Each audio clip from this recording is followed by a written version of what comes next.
man, time really flies when it has something to do with what you enjoy. I remember just like yesterday, I was doing a review for the season finale for Cour 2. Now here we are, the season finale review for Cour 3.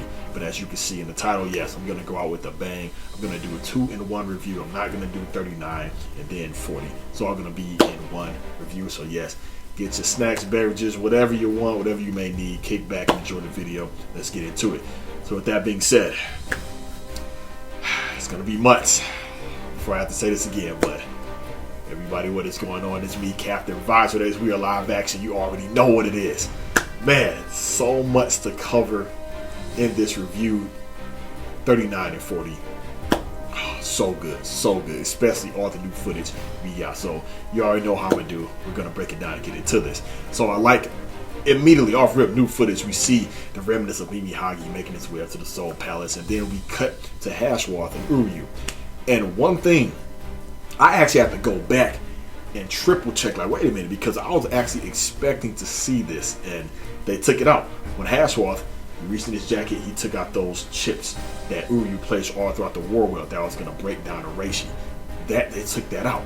I don't know why, but that's just something I noticed. Then we cut to Gerard versus the Shinigami, and one thing that's crazy, in the manga, this moment actually happened immediately after Shotsui did the Kido Blade.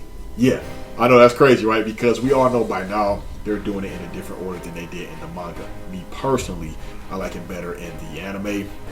It gives a better feel for the pacing to just move things forward. Because even though I enjoyed the fights in the Fate Katakura Town fight, I did feel like it was just a bit too much. Like, in terms of like how many battles was going on at once, it felt congested. Now I get it, it was a war, but you had Halabale, Stark, Baragon, and then you had the Fracciones, you had the lieutenants fighting the Hollows, destroying the pillars, and then you had this going on, you had that going on. So each week, those 18 and 19 pages, it's like, man, we spent 2 weeks on this fight, then it goes to that fight. By the time you're invested in this fight, oh yeah, this fight is going on.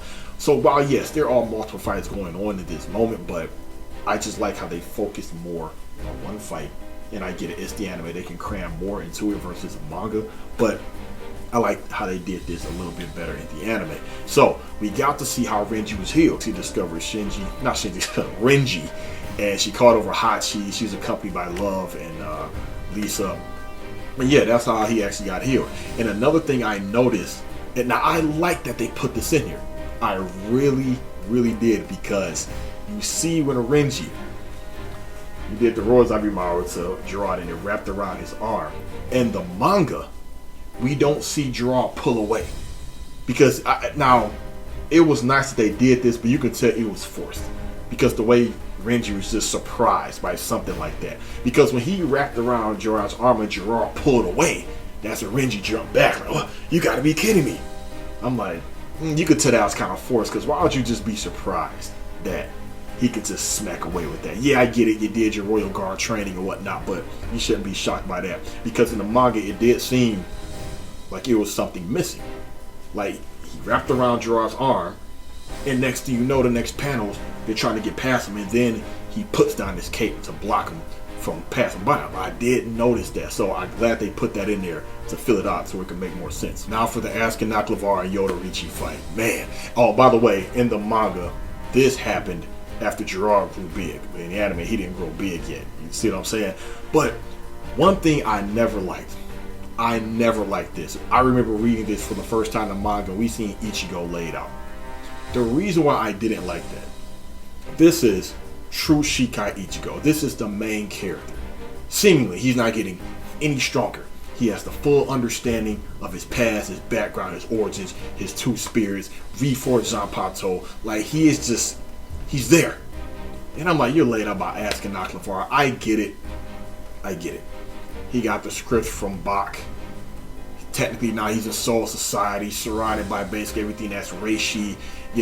That poison, the gift ball and gift ball deluxe, all those gifts and poisons and the dosage, all of that stuff. I get it. That is a very effective ability. But come on now.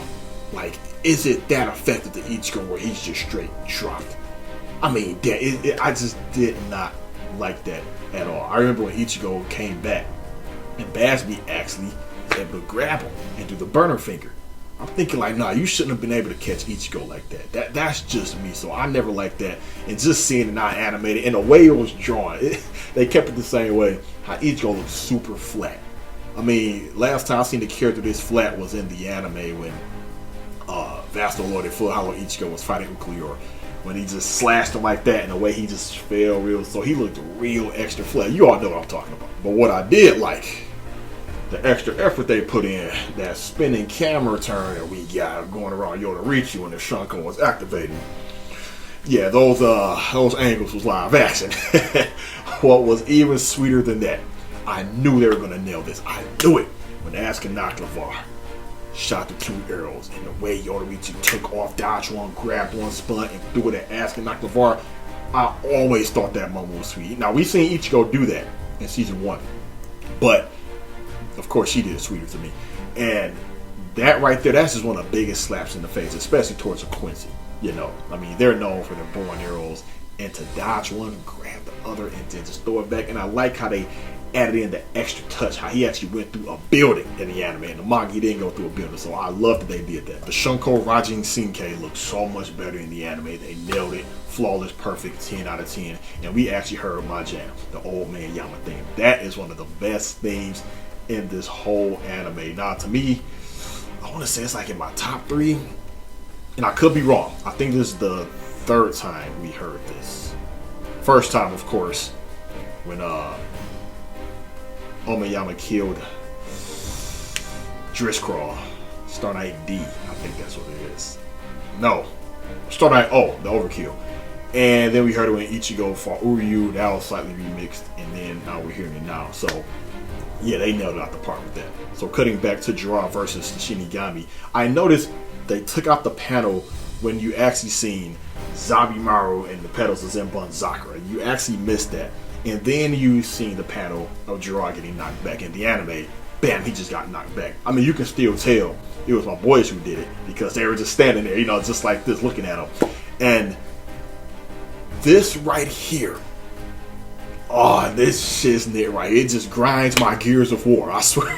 Freaking Momo. I never cared about Momo. The first time I seen her, up to this very second, I don't give a damn about the training she's going to go through, if she's going to get a bunker. I do not care about Momo at all. Especially when she said what she said. I remember the first time I read this in the manga. You see Byakuya, my favorite captain, he ain't for them games. Bam! Right at Gerard's head. Helmet went flying off. I'm glad they didn't censor it. And Momo, you don't think we went too far? Like, what? What? No. That's why I love, even Shinji said, dumbass. Like, you don't know what he had up his sleeve. I would have been like, you know what? Your ass demoted. Like, no. I would have been thinking, why did I pick you as my damn lieutenant? Like, damn, this is war. Life or death. They're not trying to kidnap you. At best, maybe kidnap you and torture you, then kill you. But this is war. There is no going too far with this. Like, what the hell? And I love how Byakuya, one more time, for good measure. And she's just, you know, like, that killed me. That's why Byakuya, he's not for them games. And I'm like, Momo, get out of here. I'm not even going to pick her on Rebirth of Souls. Only way I'm going to pick her is if it's something like, go through this mode with all characters. You know, I'm going to get all the trophies and platinum, and I'm going to get all the achievements. So, other than that, Momo, get out of here. Now, this what they show right here, I loved it. I thought this was cool, man, because I felt that a couple episodes ago when Ichigo sliced the Soul King in half, Adonis, but when they show all the world shaking and whatnot, I'm like, damn, they left out some things. I remember that one panel I thought was so cool in the manga.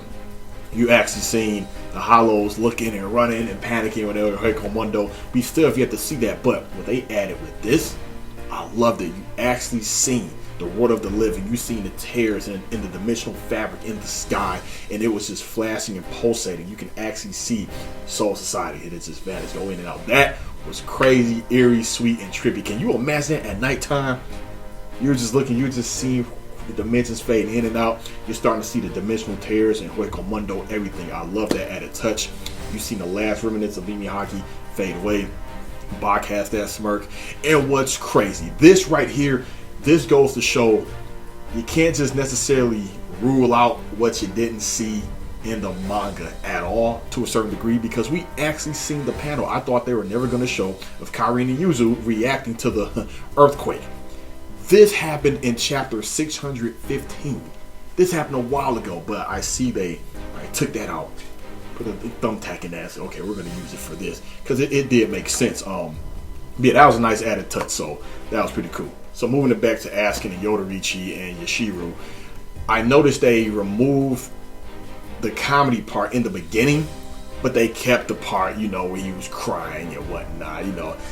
He's cool, alright. I don't really care for him too much, but the whole rest of that fight, it was pretty much, manga accurate, so not too much to say about that. Then we see Gerard growing big for the first time, and in the anime, we see he has on the sandals, but in the manga, he has on a boot. You just see a big ass boot.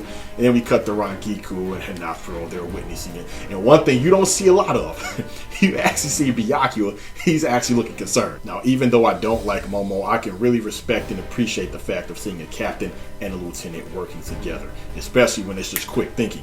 Now, we all know Momo, she's very good at Kido. So, of course, she did a Kido, a 2-in-1, launched them both in the air. Shinji did a Hado 91 without incantation, mind you. That knocks Gerard's head back. He's screaming. And then Momo, she follows up with Tobiyumi. Fireball right in his mouth. They get smacked away. And then here we go with Soy falling. She just can't catch a break with her Bunkai. But she should have picked a different angle. She landed right there, especially where his shield was. Like, she's just whatever. But she gets smacked away. And then he just blows. And then just takes out Renji and Rukia. And I'm like, damn. Like, I remember the first time I was reading this, I'm like, this is, I don't know how they're gonna get through this. I just don't know how. I mean, I know what happens now, but maybe no, they're not gonna change it. I was gonna say maybe they'll change it, but I know for a fact they're not gonna change anything the way this fight went. Then we get the rest of the Askin Nakamura fight, and it is basically manga accurate. Done very well, by the way. Again, nice visuals, lighting, sound effect, everything. Then from there we move on to Uryu and Hashwath and Ichigo arriving. And right there at the end of the episode. But we all know by now, and one of my cousins, he always forget to check after the credits. Like, as soon as the episode is over, as soon as he sees the credits, man, he just shuts it off. I'm like, always check for the after credits, especially if it just feels too short. That's how 40 felt. I'm like, no, 40 felt too short. I'm like, this was an hour? Can't be. But anyway, this after credit scene, I didn't even think about this. We seen Ryukin and Ishin at the grave. They were talking, getting ready. They were just suited up and booted up, ready. Ishin looked hella smooth. Not well, he does, but I meant Ryukin. Ryukin, he looks smooth in his Quincy get up, and it makes me wonder, like, for him to not care about being a Quincy or doing the Quincy deeds, because I believe what he said a long time ago. I forget. There's no money to be made in it. In real life, there would be, but whatever. So the fact that he kept that, I don't know if it was because deep down, the honor of his Quincy pride, or he just knew, like, man, for all my John Wick fans, part 1, and we got the sledgehammer, bust open the floor in his garage or the back office or whatever, and still got the guns out. He knew deep down, even though he walked away from that life and made a vow, all this type of stuff, he knew deep down, like, man, let me hold on to this. So the fact that he still kept that, I thought that was cool. But he looked hella smooth in that. So that was the end of 39. So this one is just extra good. Going on to episode 40. Alright, my squad, my elites, here it is, the end, episode 40. So we start out with Ichigo. He's noticing Hashwath's eyes, looking just like boxing of the Almighty. Now, this is the part I really loved and I appreciated. They went into so much more detail with this. Thank you, Kubo. And I can only imagine what the anime-only fans are thinking right now, or the anime-only watchers. So right here, we see the true motive why Uryu is doing what he's doing. Surprise, he's not a traitor. The first time this was revealed in the manga that, he was a traitor, I wasn't buying it. And I get it, they had to promote it like this, especially with season 3. We got all these promo pictures of Ichigo and Uryu looking at each other like, like two friends, have to fight each other. Like, it shouldn't be like this. But he was just undercover. So for the anime only watchers, are you disappointed? Like, damn, I wanted him to be a villain. Or did you know all this whole time he was undercover? So they went into a deeper dive. Uryu, we see how he was reading more of the journal of his grandfather, his master, Soki Nishida, and he was explaining how he didn't survive the ash whaling because he caused the ash whaling. You know, just taking the life of all the impure Quincy's, their powers, so he can regain his powers after he lost the war all those years ago. And he was like, look, he's a tyrant who must be stopped. He's going to just kill everyone, including his own people. And as a Quincy, on your honor and pride, you must protect this world. And I love how they actually show the ash whaling when it happened. We all know the story, but to actually see it happen, I love they added it in. You see Ichigo, and Misaki holds up her hand. You see the Quincy powers fade away. You see it looks like she's activating Blue Vein, and it just goes away. And this is the one part that confused me at first. And I'm thinking, like, okay, I thought that was Katagiri standing next to this lady with the umbrella. You know, you see 6-year-old Uryu, and then you seen her collapse, and Uryu collapse. I'm like, wait. But Katagiri, that wasn't Katagiri. That was just, to my understanding, another this Quincy made, and then you have Uryu's mother, Katagiri, who was right there. So the thing is, you have a lot of people that were confused. So Uryu, he was still affected by this. It was meant for him to die. People used to always think, well, why didn't he die? He should have died. How come he wasn't affected? No, he was affected as we've seen it. But, of course, he just didn't die. And matter of fact, I believe on Club Inside, Kubo actually explained, if you're a younger Quincy and if you're stronger or have the potential to be stronger than the older Quincy's, then yeah, there's a chance you can survive, because this isn't the first time we've seen Quincy's survive this type of thing. This is the first time. You see Uryu's father, he survived for whatever reason. If there was an explanation for it, maybe I'm forgetting, let me know down below. But yeah, I believe, and also you don't even have to get hit in terms of, you know, Bach now, how he does it differently. You just see the beams of light. The ash whaling this time looked different. You just seen this Reishi circle, it was just raining down with Reishi stealing the powers and the life force. But we see little Toto, she dodged out of the way. I believe she tackled Giselle, and yeah, you just seen the powers go away. Same thing with Basby. He got hit, but he still had his power. So yeah, just because you get hit with it, that doesn't necessarily mean you're gonna die. We get even more new footage of Ichigo versus Uryu. It was pretty cool. Not as epic as last time, but this is still cool. I'll take it. And I like when Ichigo did the Getsuga, and that one Getsuga, how it went right through the war well, and you see the upper parts just come slamming down. I thought that was cool as hell. So Uryu, we see something new. He sticks out his hand, and he shoots these lasers from all four corners of the Quincy symbol, you know, the Quincy star. And it actually looks like, you can see it. I get what he was looking at. You just see the smoke, but you just see this glowing yellow glimmer of light. He thought that was Ichigo, but Ichigo, he left his Zanpakuto floating there. You see the energy around it, and he came down, caught the Zanpakuto. He showed her Uryu. I thought that was crazy. At first I said, wait a minute, is it coming at Uryu real slow, or did Ichigo throw it where Ichigo's on the land? He flashed it right there so he can catch it. I think he left it there as a decoy. I thought that was pretty cool to see Ichigo play smarter. I like that.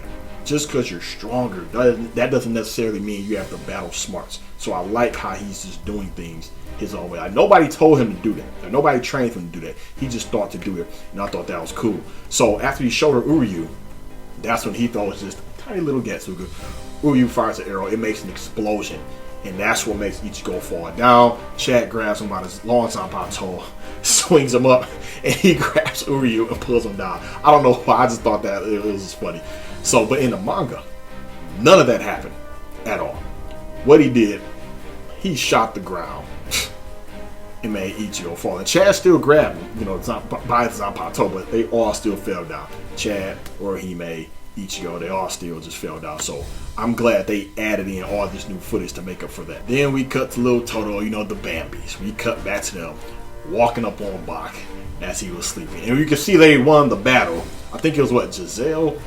A little Toto, I think it was Giselle. Yeah, Giselle was holding the head of one of the the almighty soul that. So they won that fight.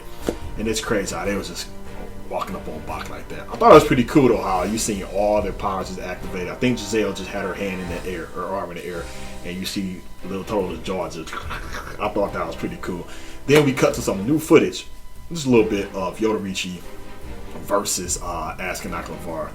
Done very well. I thought it was cool. And then we actually cut to Momo hiding from Gerard. In the actual manga, I believe it was Hachi and Hiyori hiding from Gerard instead of Momo. And right here, finally, you all know, if you all know me, especially by the name I go by when I do these Bleach reviews, if you've been watching me for years, you already know. Out of everything we've seen in 39 and 40, this was my favorite moment.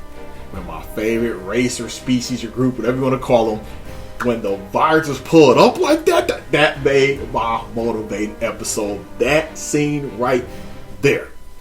It just reminded me of the throwback, the callback when they first showed up during the fake kind of Kurotown fight. And notice none of them, notice the ones who were captains, they didn't have one of the captains, Hiyori. Now, Shinji, he took his off. I mean, hey, maybe it was out of honor and respect. Like, hey, some say it's a rule, but something is just, that's just headcanon. But out of honor and respect, like, no, we're going to use these hollow powers. We're not going to be representing the Goldie 13. And Shinji, he's just stylish all over, man. Even we took off the Hiyori, he was just still stylish in live action, man. Even though I don't care for Hiyori, when they're all together like that, it just works. Now, to my knowledge, the first time they did this, Hachi had his Zanpakuto, and I don't think we've seen him use it. I think Kubo is just doing that to show us that he has his Zanpakuto, but you know what? Ain't no telling the Shikai ability of that, or maybe he has a Bunkai as well. But we see Hachi doing his Zanpakuto again, and hopefully he'll use it. But I knew for a fact this was going to happen. I mean, again, when they showed up in the manga, it wasn't even all of them. It wasn't. I believe it was just Hachi. I'm trying to think of the panel. I think it was Hachi, Lisa, Love, and Hiyori. I know it was Hiyori for a fact, and Hachi. Because he did something called chocolate bar or something. He did some keto spell. So it was Hiyori with the keto, Hachi with the chocolate bar keto move, Lisa, and Love. But now we got the whole gang, even Mashiro. I cannot wait to Core 4, and I hope they extend the hell out of this, because when this happened in the manga, you all know they got taken out rather quickly, and people immediately, oh man, the Vizards, they weak.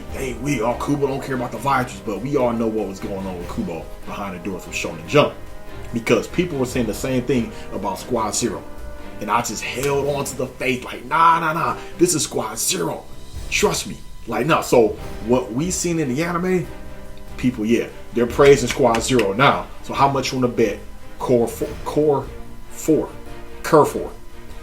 they are, yeah, they're gonna do justice. But we all know they're still gonna lose. This is the heart of the Soul King, by the way. Speaking of which, anime only watchers, what are your thoughts about that? Is that like a shocker? So anyway, I know they're gonna lose. It's just gonna be so cool to see them. Just, oh man, I cannot wait. And that picture right there with all of them, that's the dope ass picture. I'm gonna have that as my backdrop. So I don't know how long they're gonna extend the fight between them and Gerard. I mean, and we see Shinji, he was in Shikai. Maybe that'll affect Gerard. I don't know. We're gonna see. We have to wait a long time, but I'm just glad they did the Vizards justice, man. So that made my whole day when I seen that. Then we cut to Yukio Ruka, and I swear, again, I don't care about her, but them showing up to the Shibas, I thought that was cool. Now, I was thinking immediately, why are they showing up here? But I think it's linked to Genjo and Tsukishima, and he was irrelevant to me too. The guy with the eye patch, Kenpachi, just killed like that. But yeah, because remember, we seen Genjo going to train those three, and maybe they're still there. Maybe they're revising the plan, because we all know what's going to happen on Curve 4. And you know what? They might extend that. That'd be cool if they do. They really do. So, but I like that added touch. They went to meet up with the Shibas, where they arrived at the Shibas, and then you see the remnants, like the after pieces of Leger falling down. And in the manga, this happened immediately after he lost. So again, it's crazy how they just pushed this all the way here, but it actually worked. And you see Aizen still sitting in the chair thinking like, what in the world is going on? What are they doing up there? And while they did remove some panels from when Leger just started going crazy, shooting everything, they still did this good. They still did it well. You see my boy Kira Azuru. Man, you know, he's just back into effect. And I think I may have to go back and look at it, New Breaths from Hell. You didn't see this part still removed. I mean, maybe you couldn't see under the clothes, obviously, but I don't know if he got a hold of Aura Hime and said, hey, can you hook me up? But yeah, Kira, I always liked Kira. I thought he was cool. I can only imagine Kira with his Bunkai. What the hell would his Bunkai even be? But I love the concept of Wabakisuke. I think that's the name of Zanpakuto. I love that concept. Cool as hell. I remember in the Zanpakuto Rebellion arc, though, that Zanpakuto with the striking Kenpachi did nothing. But we all know the rules of Bleach. If you're just that much more stronger, it'll just negate the whole ability, which is wild. But hey, that just is what it is. Anyway, they nailed it with Kira coming back. I hope they do more with him in Cour 4. Then we cut to a cool flashback of Uryu and Ichigo talking on top of the roof back where they were attending school. And we cut back to Ichigo and Uryu talking. And now, of course, it's super out there. You know, the jig is up. That's when he finally opens up to Ichigo and explains what he was going to do. He gives Ichigo an escape route. And I love how Hashwoth, my boy, he just walks up. And I love how they capture how he has just that different type of demeanor, that different feel. Like, he doesn't feel or seem like the Hashwoth we all have come to know. And I like how his shadow started moving and vibrating. Now he has this black different aura all around him. And man, you know, he let Ichigo and his friends go because he's like, nah, they're not gonna win. But I do like how Hashwoth said, all of a sudden you seem like a different person. You're full of hope now. And I love how Uryu, especially at the bow, when he went to move it like this, you seen the ratio effects from the ball. I thought that was a nice added touch. He said, maybe that almighty isn't so almighty when you have it, because you should have seen that I was now full of hope. I do like how Uryu said that. But maybe Hashwoth could have just been being sarcastic, being a smartass, but I'm pretty sure, you know, what Uryu said, that was the appropriate clapback. And we see a Shin and Ryu can show up. Oh, man, I hope they do more with them, man, because they are both very strong, especially Shin. And we see, you know, with Ichigo running up the stairs, man, we're getting quick shots and jumps of everyone, you know. They better redeem Chad, because in the manga he was left off on some damn statues. Even if he fights the statues, make it to where there's a whole bunch where they are very strong, have some deadly abilities, and he's just handle them. Have it to where it at least looks good. It's still not that impressive. Okay, so Quincy statues. Even though I'm still curious about them. Quincy statues, so he can just, whatever. Bach, there's no telling what he can and can't do. But yeah, so in the manga, because of course it cuts to, you know, Little Toto and the rest of Bambi, they're done. In the manga, you actually see Bach, he's going to sit back down. You know, like, finally, peace and quiet, I can go back to sleep. I like how they did it better in the anime because, well, even though they lost off panel, I would like to think that Bach didn't even have to get up to handle them. He could have just raised his spiritual pressure and had him pinned to the ground. You know, summon some arrows to take him out, or some black energy, just suck out all their energy, do whatever. So I like how they added that in. And then I thought it was weird how it ended right there. Again, that's when I was thinking this can't be an hour. It can't be. But of course, they ended it with Askin Akhlavar. Oh man. And I swear this reminded me of, at the end of a lot of Bleach episodes, especially, it was in the Arrancar arc, you had Gin giving lessons behind Sonido, or how things work with the Espada, or the Resurrection, or the Fracciones. That's what this reminded me of. And we actually got a breakdown about Bach's original 4 horsemen, those 4 that was with him. And we got the names. We all knew Hubert, yes, but we got the names of all 4. Obviously, we know they all died, but I thought that was a cool added touch. And, you know, Askin, he just kept doing that. I forget what he said.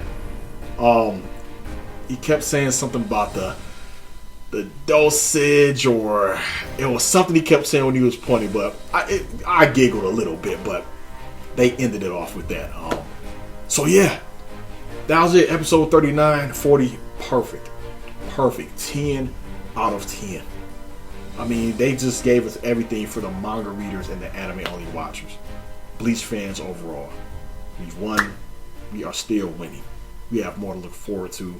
I enjoyed doing this. I want to give a shout out and a thank you to everyone that likes, that shares my videos. Like when I go on Twitter, I see when people retweet it and share. I appreciate that. Give me the likes, the comments. I'm going to go back and get back to all the comments. I don't want you all to think that I just ignore comments. I get it. If you're like a super, super big YouTuber You know, you don't even have the time to just respond to all the questions and comments like that. I'm not a big YouTuber. I'm not even popular or famous. So yeah, I'm gonna get back to the comments. I see them all, you know, shout out from here, shout out from there. You're my GOAT, or Captain Vizards the GOAT.